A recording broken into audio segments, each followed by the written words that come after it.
Is my screen visible? Yes, sir. Is my Yes, sir. okay. So yesterday we were doing factors affecting financing decision, and we have done first factor, that is cash flow. Second one, fixed operating cost. अच्छा, financing decision क्या है? सबसे पहले एक बार repeat कर लेते हैं हल्का सा रिवाइज करने के लिए. What is financing decision? Financing decision means to decide between debt and owners fund, कि whether to raise fund from debt fund or from owners fund.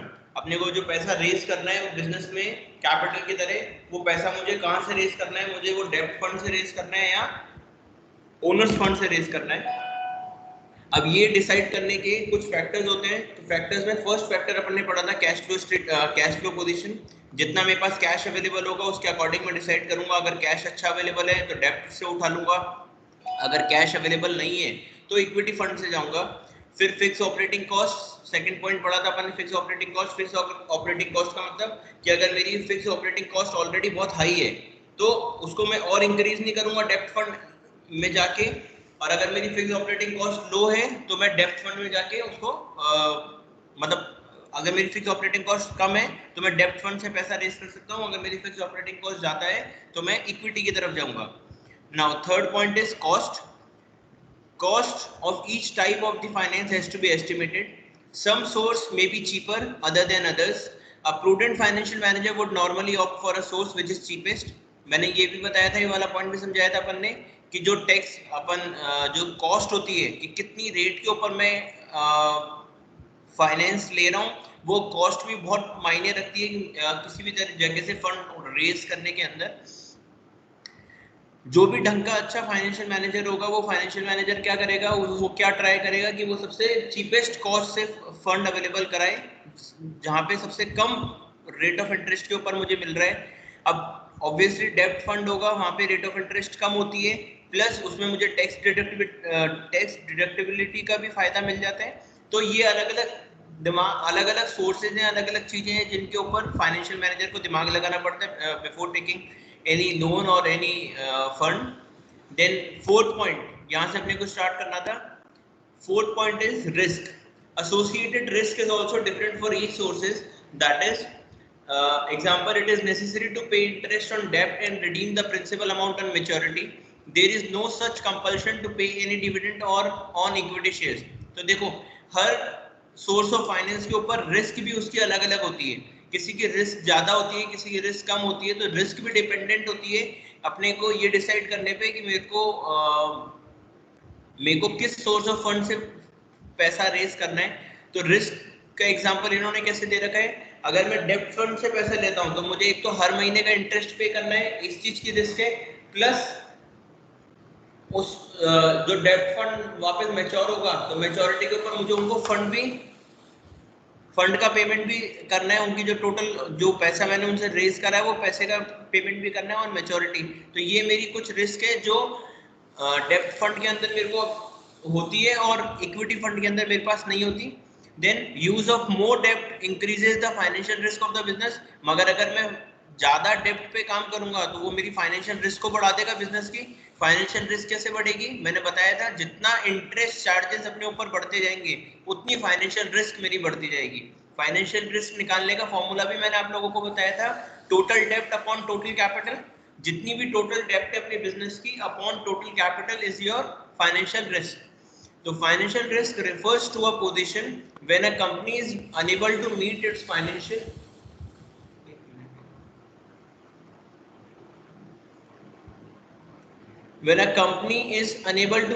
financial fixed charges, namely interest charges, preference dividend and repayment obligations. Apart from the financial risk, every business has some operating risk, also called business risk. Business risk depend upon fixed operating cost. Higher fixed operating cost result in higher business risk and vice versa. The total risk depends upon both the business risk and the financial risk. If the firm's business risk is low, its capacity to use debt is higher and vice versa. देखो वही point समझा रखा है बार बार reverse करके. देखो एक तो पहले दो टर्म समझ लो, एक होती है फाइनेंशियल रिस्क, दूसरी होती है बिजनेस रिस्क. फाइनेंशियल रिस्क का मतलब क्या होता है? It is related with the finance of the business. मतलब जितने भी मैं बाहर से लोन ले रहा हूँ और मेरी फाइनेंशियल ऑब्लिगेशन क्रिएट कर रहा हूँ, इंटरेस्ट पे करने की, प्रेफरेंस शेयर्स को डिविडेंड पे करने की, जितने भी मैंने लोन ले रखे हैं उन लोन को रीपेमेंट की ऑब्लिगेशन, ये सब किसका पार्ट है? फाइनेंशियल रिस्क का पार्ट है। दूसरी है बिजनेस रिस्क। बिजनेस रिस्क का मतलब business risk is dependent on operating cost of the business. अब ऑपरेटिंग कॉस्ट का मतलब मैंने कल भी बताया था, अपनी बिल्डिंग का रेंट, अपनी एम्प्लॉइज की salary, water charges, bill charges, income tax. तो मतलब ये वो ऑपरेटिंग चार्जेस जो मेरे को पे करने ही करने, रिस्पेक्टिव मेरा बिजनेस में प्रॉफिट हो रहा है, लॉस हो रहा है, मेरा बिजनेस ग्रो कर रहा है या गिरता जा रहा है, ये वाले जो खर्चे हैं, रेंट पे करने के, एम्प्लॉइज को सैलरी पे करने के, ये सब खर्चे तो मुझे पे करने ही करने हैं, इनके ऊपर मेरा कोई कंट्रोल नहीं है। तो these are fixed operating cost. तो जो ऑपरेटिंग कॉस्ट होती है वो बिजनेस रिस्क कहलाती है, और जो इंटरेस्ट और इन सब चीजों की कॉस्ट होती है वो फाइनेंशियल रिस्क कहलाती है। तो अगर किसी बिजनेस की ऑपरेटिंग रिस्क कम है, मतलब बिजनेस रिस्क कम है, तो वो ज्यादा इंटरेस्ट पे करने की कैपेसिटी रखता है, तो वो अपनी फाइनेंशियल रिस्क बढ़ा सकता है। और जिस बिजनेस की बिजनेस रिस्क ज्यादा है, मतलब वो ऑलरेडी बहुत सारा रेंट पे कर रहा है, बहुत सारे इलेक्ट्रिसिटी चार्जेस पे कर रहा है, बहुत सारी सैलरी पे कर रहा है, तो उसके पास में इतना फंड अवेलेबल नहीं है कि वो हर महीने इंटरेस्ट भी पे कर सके। तो वो क्या करेगा? वो बिजनेस अपनी फाइनेंशियल रिस्क को कम रखेगा। फाइनेंशियल रिस्क कम रखने का मतलब वो पैसा कहाँ से रेज करेगा?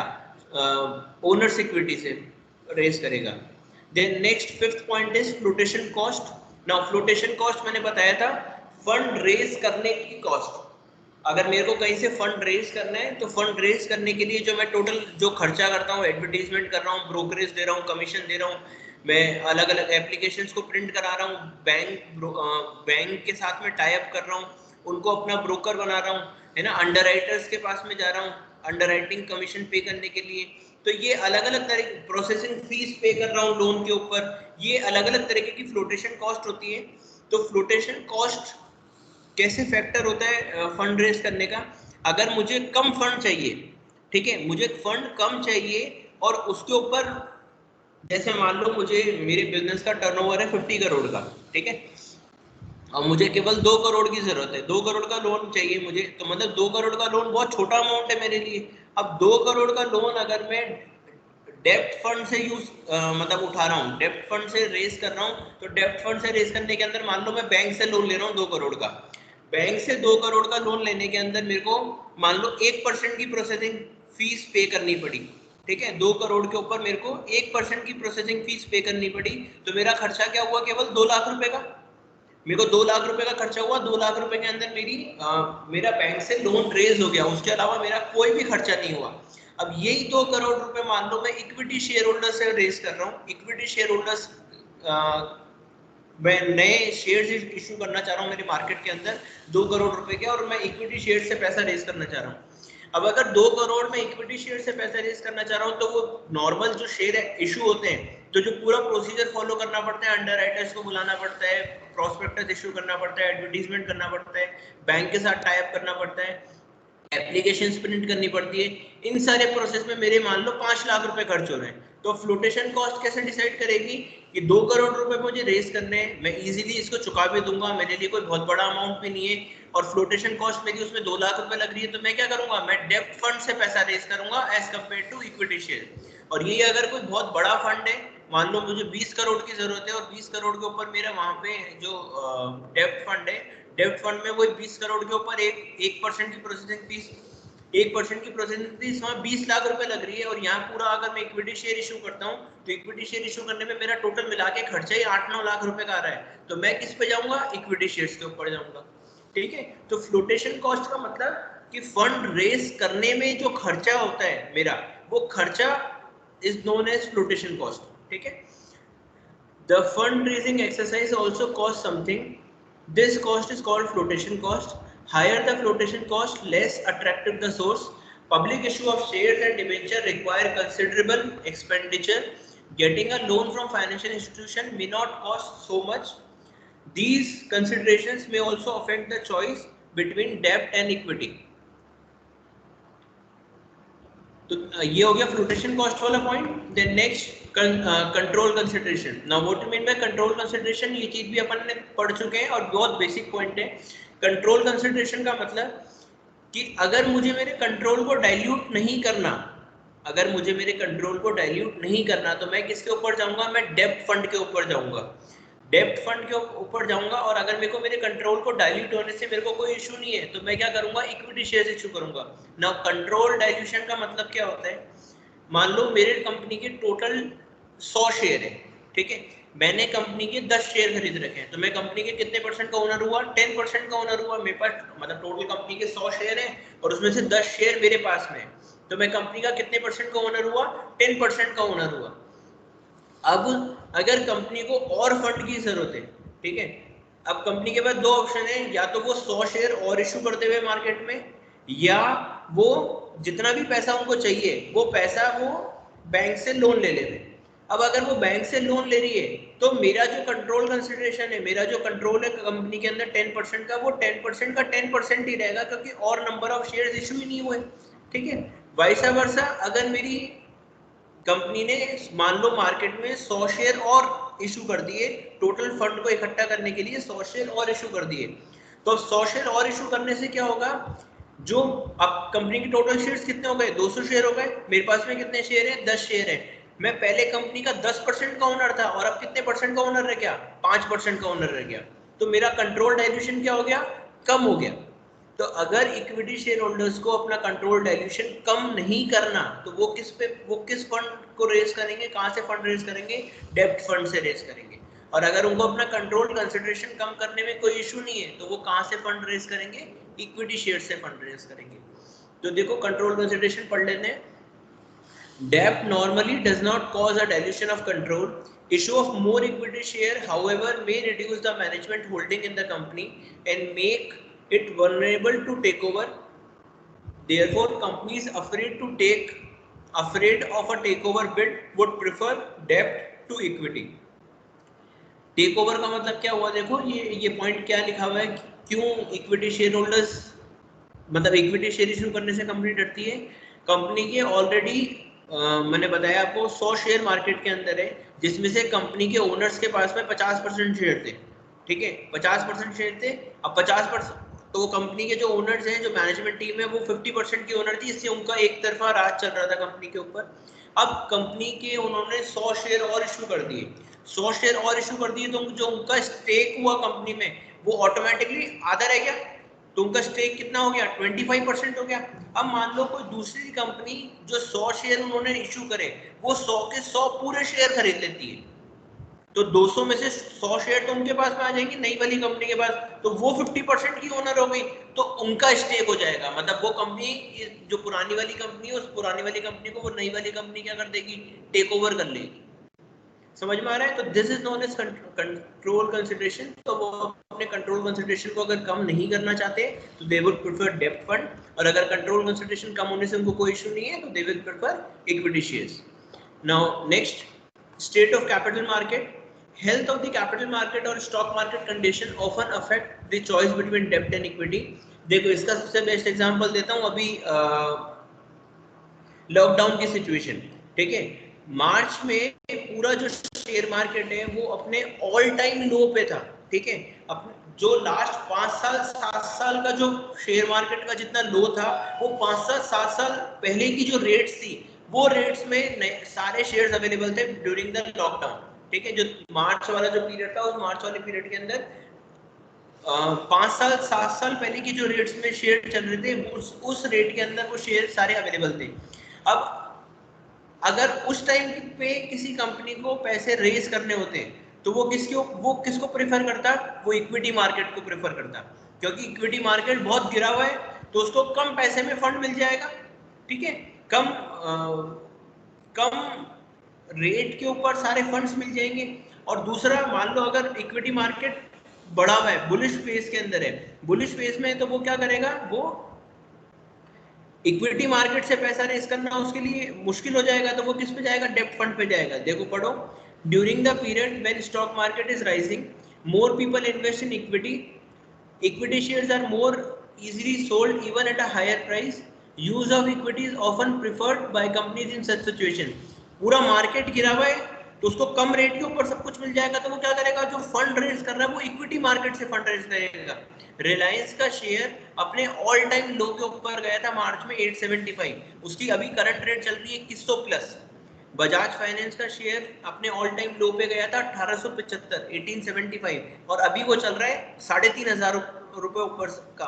तो मतलब देखो 3 महीने के अंदर 4 महीने के अंदर क्या हुए, वो 50% ग्रो हो गए, डबल हो गए अपनी प्राइस से। जिन्होंने 5 लाख रुपए इन्वेस्ट करे थे उनके 10 लाख रुपए हो गए। तो क्या करा उन्होंने, जो भी अगर बुलिश फेज के अंदर है शेयर मार्केट तो कंपनी किससे फंड रेज करना चाहती है, इक्विटी शेयर से फंड रेज करना चाहती है, क्योंकि वो ग्रो करेगा, बढ़ेगा। और अगर बेरिश फेज में मतलब गिर रहा है मार्केट तो गिरने के टाइम के ऊपर वो क्या करेगी, डेब्ट फंड के पास में जाएगी। However, during the period of depressed capital market, a company may find raising of equity capital more difficult and it may opt for debt. अगर मार्केट गिरा हुआ है तो कोई भी पैसा, कोई भी जो आदमी है, कोई भी इन्वेस्टर है, वो इक्विटी कैपिटल के अंदर पैसा रेज ही नहीं करेगा, मतलब इक्विटी कैपिटल के अंदर इन्वेस्ट नहीं करेगा। उसको मालूम है मार्केट गिरा हुआ है, मैं अगर नई कंपनी के शेयर खरीदूंगा ये भी गिर जाएंगे, ठीक है। तो वो इक्विटी मार्केट में पैसा रेज नहीं करेगा, वो डेब्ट फंड की तरफ जाएगा। और अगर बुलिश फेज के अंदर है तो कोई भी आदमी आपकी कंपनी में पैसा इन्वेस्ट करने के लिए रेडी रहेगा। मालूम है अभी मैं 50 रुपए के रेट में खरीद रहा हूँ, मार्केट बढ़ रहा है, इस कंपनी के शेयर भी 50 से 60 70 80 90 रुपए के रेट में मिलने लग जाएंगे थोड़े दिन के अंदर, मतलब बिकना चालू हो जाएंगे थोड़े दिन के अंदर। तो स्टेट ऑफ कैपिटल मार्केट भी डिसाइड करती है कि आपको कौन से फैक्टर से फंड रेज करना है। तो दीज आर दी 7 फैक्टर्स जो डिपेंड करते हैं आपके फाइनेंसिंग डिसीजन के ऊपर, आपको आपके फाइनेंसिंग डिसीजन को अफेक्ट करते हैं, ठीक है। Now next is dividend decision. Dividend decision जो मैंने कल भी ब्रीफली थोड़ा सा बताया था कि डिविडेंड डिसीजन का मतलब क्या होता है कि कंपनी कितना डिविडेंड पे करेगी, कंपनी कितना डिविडेंड पे करेगी हर साल। कंपनी को जो प्रॉफिट अर्न कर रही है उस प्रॉफिट के ऊपर कंपनी कितना पैसा अपने शेयर होल्डर्स को पे करेगी और कितना पैसा खुद के पास एज अ रिटेन्ड अर्निंग रखेगी। This is known as dividend decision.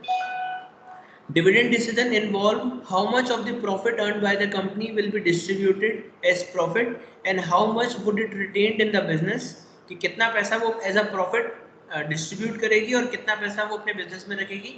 Now factors affecting dividend decision. अब डिविडेंड डिसीजन को अफेक्ट करने वाले फैक्टर्स क्या क्या होंगे, देखो first amount of earning.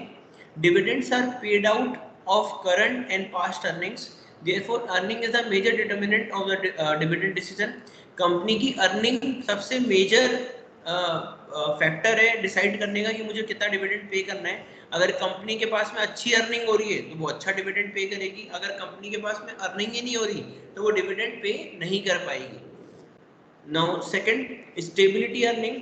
other things remaining the same, a company have stable earning is in a better position to declare higher dividend as against the company having unstable earning is likely to pay smaller dividend।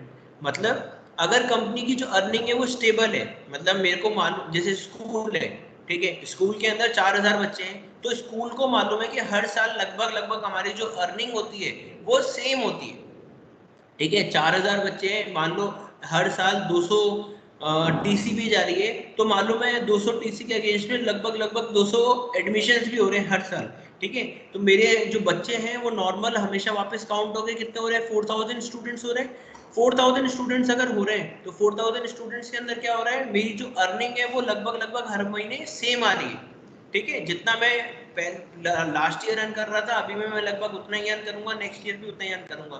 तो अगर school को कोई dividend देना हो तो school regular basis के ऊपर एक सिमिलर अमाउंट का डिविडेंड पे कर सकती है।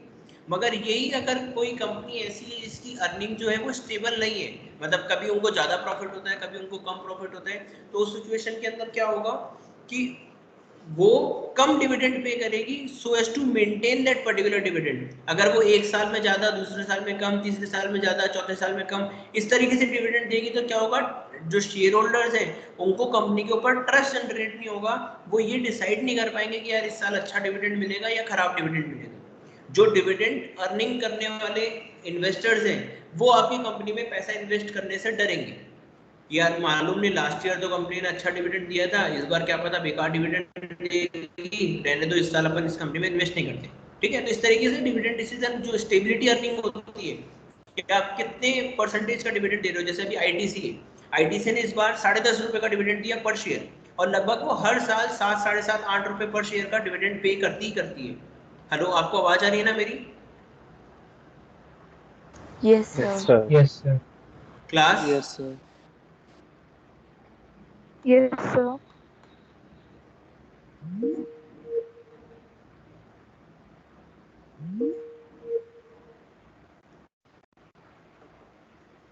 हेलो, आप लोगों को आवाज आ रही है ना? Yes, sir. Yes, sir. Yes, sir. Yes, sir. Riddhi, Audible? Yes. Yes, sir. Yes, sir. Yes, sir. बेटा फटाफट रिस्पॉन्स दिया, रिस्पॉन्स ही नहीं देते हो। पूछता रहता हूँ मैं, रिस्पॉन्स ही नहीं देते हो Yes, फटाफट। sir. Yes, sir. हाँ, I was on stability earning. तो स्टेबिलिटी अर्निंग का मतलब मैं बता रहा था आपको कि कंपनी के अगर अर्निंग स्टेबल है तो वो एक अच्छे अमाउंट का डिविडेंड हर साल पे कर सकती है। मैं आपको आईटीसी का एग्जांपल दे रहा था। आईटीसी ने अभी रिसेंट के अंदर सबसे रिसेंट में आईटीसी ने अभी डिविडेंड इशू करा, 10 रुपए पर शेयर का डिविडेंड इशू करा। अब उसका 180 रुपीज का शेयर है, केवल 180 रुपए के शेयर पे वो 10 रुपए पर शेयर का डिविडेंड इशू कर रहा है। आप दिमाग लगाओ हल्का सा, कोई आदमी 100 शेयर भी आईटीसी के खरीद के रख रहा है अपने पोर्टफोलियो में, उसका टोटल इन्वेस्टमेंट कितने का हो रहा है? 18,000 का।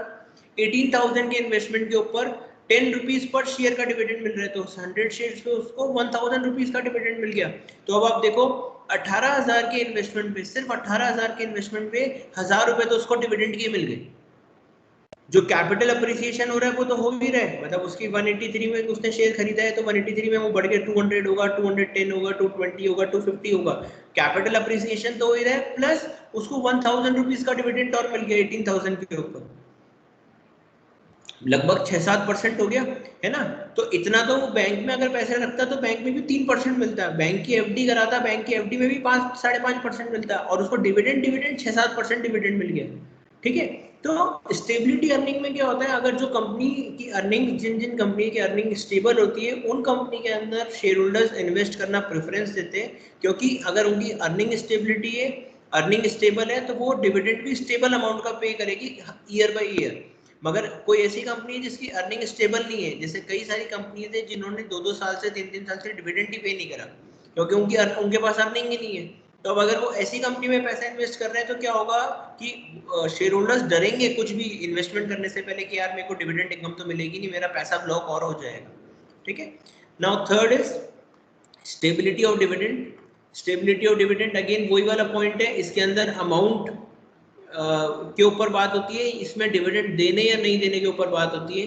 Company generally follow a policy of stable dividend per share.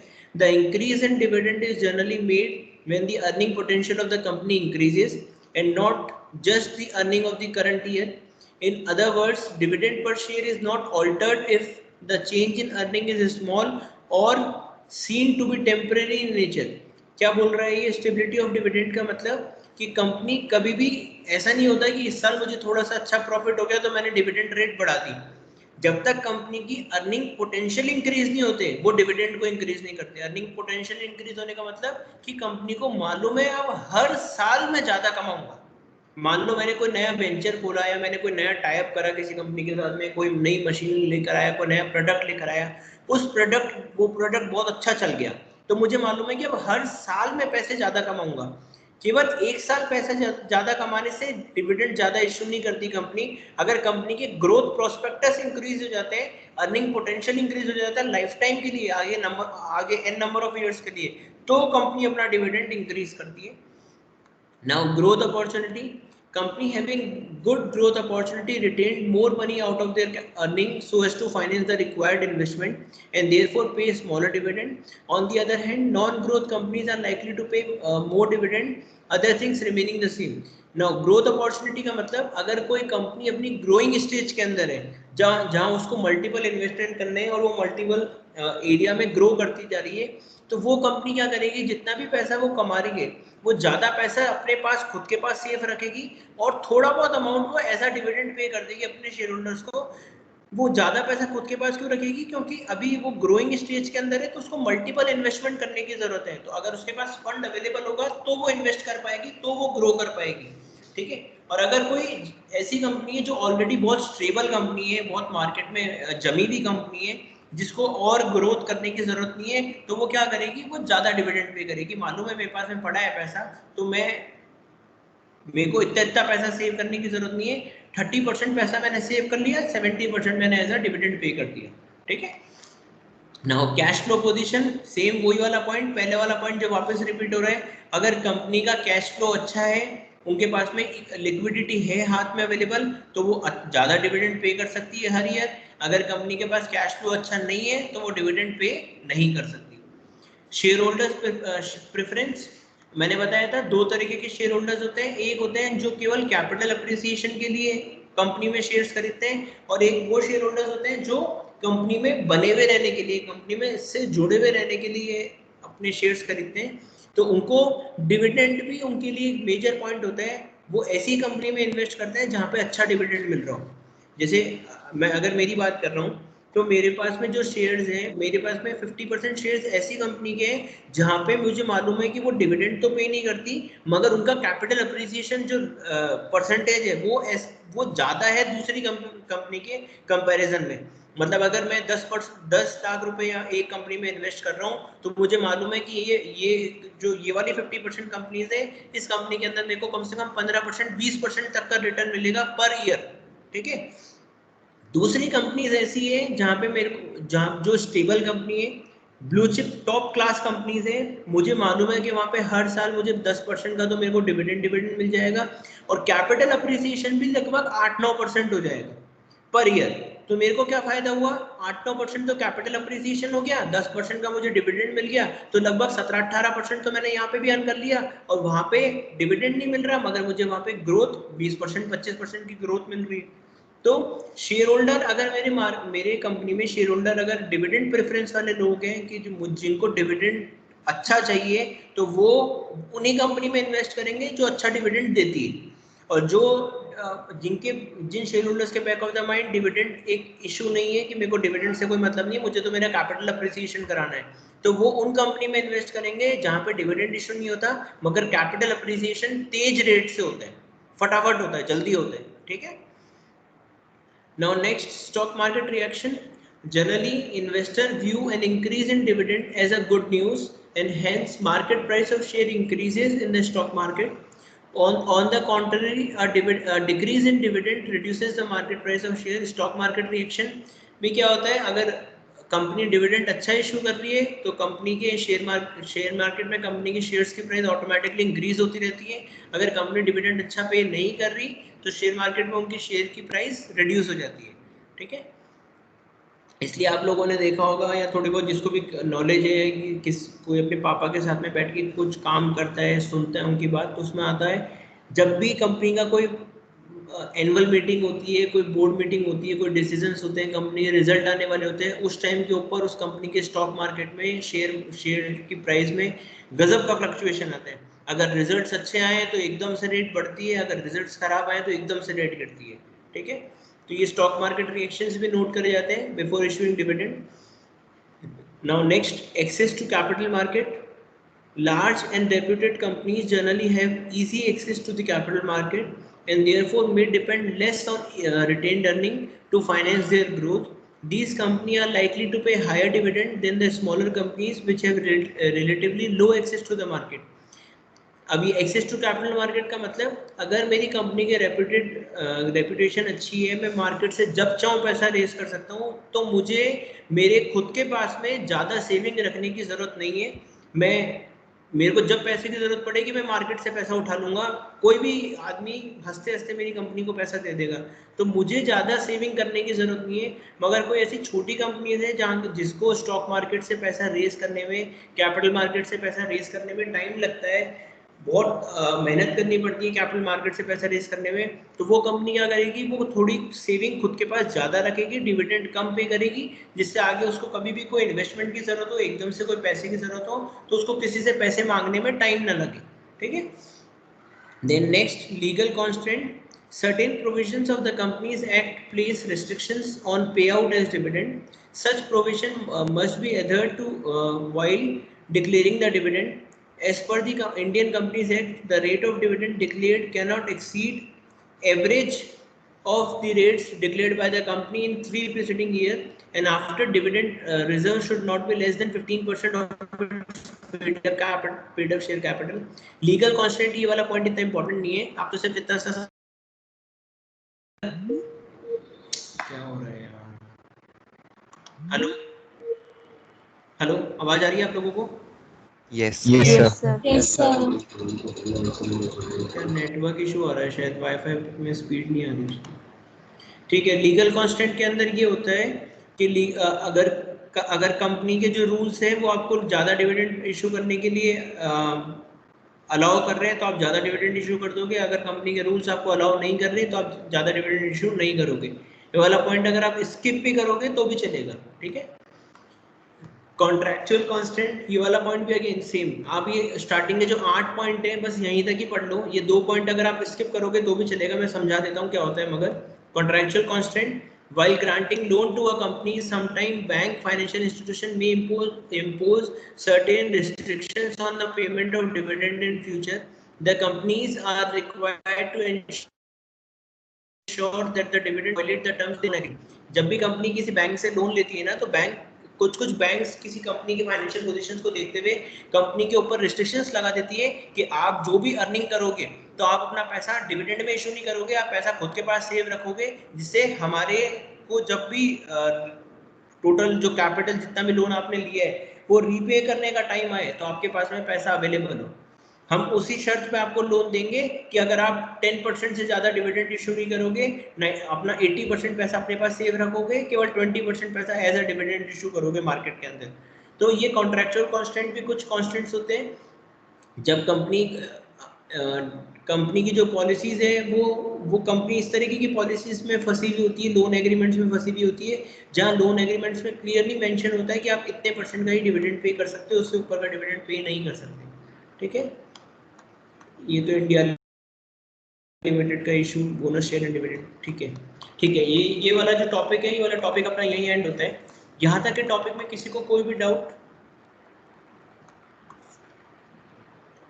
Quickly, किसी को कोई भी डाउट किसी भी पॉइंट में समझने में?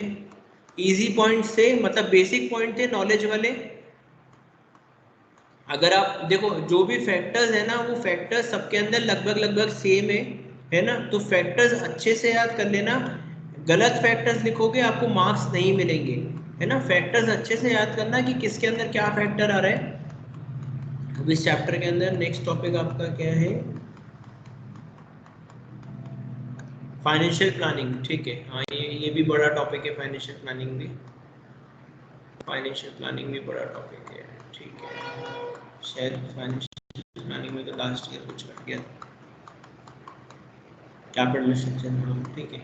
ठीक है, इसके आगे का अपन कल करेंगे, आज अपन यहीं तक ही करते हैं, इसके आगे का अपन कल करेंगे। जो ये चैप्टर अब मैं पढ़ा रहा हूँ, इस चैप्टर को अच्छे से हाथ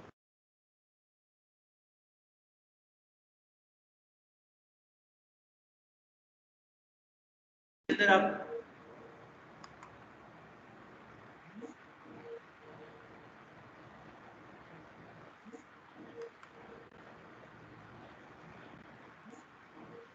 हेलो हेलो, Yes, sir. आवाज आ रही है? Yes, sir. हाँ, मैं कह रहा था कि जितना टॉपिक अपन पढ़ते जा रहे हैं, रोज का रोज वो टॉपिक कंप्लीट करते जाना, ठीक है। कोई लूप होल नहीं रहना चाहिए, कोई चीज मिस मत करना, क्योंकि अभी ये जो टॉपिक है ये आपके एग्जाम का पार्ट है ना, ये चैप्टर आपके एग्जाम का पार्ट है। तो अगर आप इसको पेंडिंग पे छोड़ोगे तो फिर आपको ये वापस रिवाइज करने में दिक्कत आएगी। बड़ा चैप्टर है, अच्छे मार्क्स का है, स्कोरिंग चैप्टर है, ठीक है। ठीक है, मैं क्लास यही एंड कर रहा हूँ आज। Next class